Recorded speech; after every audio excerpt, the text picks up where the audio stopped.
आखिर कहाँ है भगवान विष्णु का वैकुंठ धाम? क्या सचमुच नासा ने खोज निकाला है भगवान विष्णु का वैकुंठ धाम? दोस्तों, हिंदू धर्म के मुताबिक जिस तरह भगवान शिव का निवास स्थान कैलाश पर्वत पर और ब्रह्मदेव का निवास स्थान ब्रह्मलोक को बताया जाता है, ठीक उसी तरह सृष्टि के पालन करता यानी भगवान विष्णु का निवास स्थान वैकुंठ धाम को बताया गया है। लेकिन क्या आपने कभी सोचा है कि वैकुंठ धाम क्या है और ये हमारे ब्रह्मांड में किस जगह स्थित है? क्या सचमुच नासा के वैज्ञानिकों को भगवान विष्णु का वैकुंठ धाम मिल गया है? वैकुंठ धाम का मतलब होता है जहाँ किसी भी प्रकार का कुंडा यानी निराशा, हताशा, आलस्य, दरिद्रता वहाँ दूर दूर तक न भटके, क्योंकि वैकुंठ धाम एक ऐसा स्थान है जहाँ किसी भी प्रकार का कर्महीनता और नकारात्मकता नहीं होती है। कहा जाता है कि ऐसे व्यक्ति जिन्होंने अपनी पूरी जिंदगी सेवा भाव, धर्म और पुण्य कर्म करके बिताए हैं, वही लोग मरने के बाद सीधा वैकुंठ धाम जाते हैं। वैसे तो वैकुंठ धाम को विष्णु लोक भी कहा जाता है, लेकिन भगवान श्री कृष्ण की मृत्यु के बाद इसे गोलोक भी कहा जाने लगा है, क्योंकि भगवान श्री कृष्ण भगवान विष्णु के ही अवतार थे और इसीलिए भगवान श्री कृष्ण का भी निवास स्थान वैकुंठ धाम ही कहलाता है। यही नहीं, वैकुंठ धाम से जुड़े कुछ ऐसे रहस्य हैं जो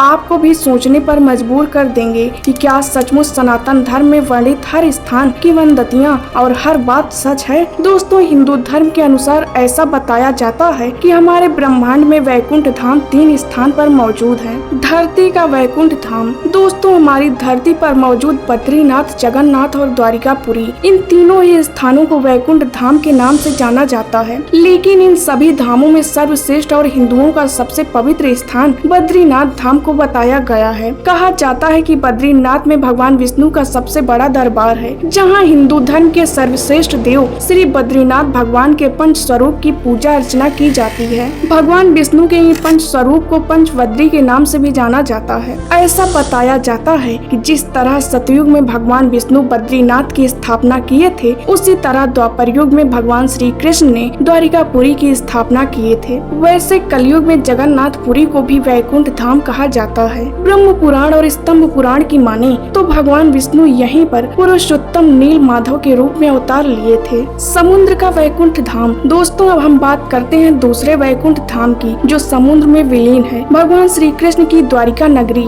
मान्यता है कि द्वारिका के बाद भगवान श्री कृष्ण एक और नगरी बसाए थे, जिसे द्वारिकापुरी वैकुंठ धाम से जोड़ा जाता है। कुछ इतिहासकारों और वैज्ञानिकों के मुताबिक भगवान श्री कृष्ण अरावली के पहाड़ियों के पीछे कहीं पर इसे बसाए थे, जहाँ कोई भी मामूली इंसान कभी नहीं पहुँच सकता। वहाँ केवल पुण्य आत्माएं और घोर तपस्या करने वाले साधु ही जा सकते हैं। अब हम बात करते हैं स्वर्ग के ऊपर मौजूद वैकुंठ धाम की, जिसकी स्थिति इस ब्रह्मांड से बाहर तीनों लोकों से ऊपर बताई गई है, जिसे मुख्य वैकुंठ धाम भी कहा जाता है, जहाँ स्वयं भगवान विष्णु विराजमान रहते हैं। विष्णु पुराण के अनुसार ऐसा बताया जाता है कि भगवान के लोक में लाखों सूर्य आकाश मौजूद हैं और इसके साथ ही वहाँ कई सारे ग्रह यानी नक्षत्र भी मौजूद होते हैं। भगवान विष्णु का यह धाम दिखाई देने वाली इस प्रकृति से 3 गुना ज्यादा बड़ा है। इस वैकुंठ धाम की देख रेख करने के लिए भगवान विष्णु के 96 करोड़ पार्षद हमेशा तैनात रहते हैं। कहा जाता है कि भगवान विष्णु यहाँ पर अपनी पटरानी श्री महालक्ष्मी जी के साथ निवास करते हैं। आखिर वैकुंठ धाम से कितना दूर है स्वर्ग लोक? इसे समझने के लिए हमें मनुष्य के मृत्यु चक्र को समझना होगा। पुराणों के अनुसार जो लोग अपनी जिंदगी एक साधारण इंसान की तरह बिता देते हैं और कभी किसी के साथ बुरा नहीं करते हैं, उन्हें मरने के बाद स्वर्ग की प्राप्ति होती है। उसके बाद आता है जनलोक। स्वर्ग लोक से 2 करोड़ योजन की दूरी यानी 24 करोड़ किलोमीटर की ऊंचाई पर स्थित है जनलोक, जहाँ पर वही लोग जा सकते हैं जिन्होंने अपनी सारी जिंदगी पुण्य कर्म करके बिता दी हो और अपने स्वार्थ को त्याग कर हमेशा दूसरों की मदद की हो। यहाँ जाने वाले मनुष्य स्वयं स्वर्ग के देवी देवताओं के भी दर्शन करते हैं। फिर उसके बाद आता है तपोलोक, जो जनलोक से 8 करोड़ योजन की दूरी पर स्थित है। कहा जाता है कि तपोलोक पर जाने वाले इंसानों को बहुत सारी कठिन परीक्षाओं से गुजरना पड़ता है। यहाँ पर केवल साधु, संत, ऋषि, मुनि और घोर तपस्या करने वाले ही जा सकते हैं। इस लोक में ब्रह्मांड की सारी ऊर्जा को नियंत्रित करने वाले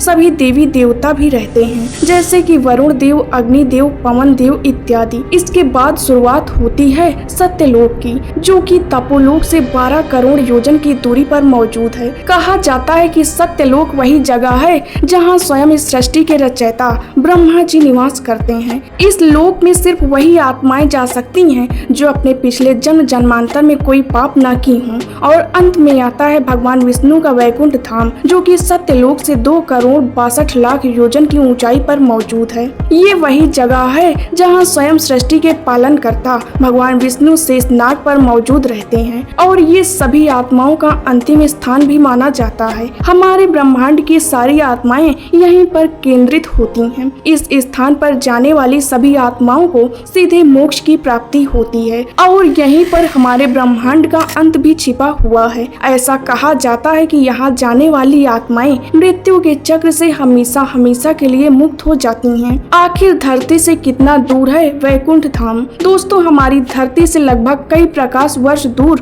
और समय के चाल से करोड़ों दूर मौजूद है। तो क्या हम इंसान रूप में वहां पहुंच सकते हैं? आपको जानकर हैरानी होगी कि नासा के जूडो अंतरिक्ष यान को गिनीज वर्ल्ड रिकॉर्ड में अब तक के सबसे तेज अंतरिक्ष यान के रूप में मान्यता प्राप्त है, जो आज की टेक्नोलॉजी के मुताबिक 39,000 किलोमीटर प्रति घंटे की स्पीड से अंतरिक्ष में यात्रा करती है। तो एक अनुमान के अनुसार अगर हम लोग इसी रफ्तार से वैकुंठ लोक जाने की कोशिश करेंगे तो हम लोगों को 10,52,30,85,000 घंटों का समय लग सकता है, जिसका वर्षों में अनुमान लगाया जाए तो ये होगा 12 लाख से भी ज्यादा। इतने समय में तो 2 युग बीत जाएंगे। इसीलिए हम आज इतनी एडवांस टेक्नोलॉजी होने के बावजूद भी हम कभी भी सशरीर वैकुंठ धाम नहीं पहुंच सकते हैं, लेकिन धार्मिक मार्गों और पुण्य कर्मों के जरिए हम वहां पहुंच सकते हैं। हमारे धार्मिक ग्रंथों के अनुसार ऐसा बताया जाता है कि भगवान नारद हमेशा ही भगवान विष्णु का नाम जप करते रहते हैं, जिसकी वजह से वे ब्रह्मांड के किसी भी लोक में आ जा सकते हैं। लेकिन आप लोग हमारी धरती पर मौजूद वैकुंठ लोक जा भी सकते हैं और वहां दर्शन भी कर सकते हैं। ऐसे और इन्फॉर्मेटिव वीडियो देखने के लिए वीडियो को लाइक करके चैनल को सब्सक्राइब करें।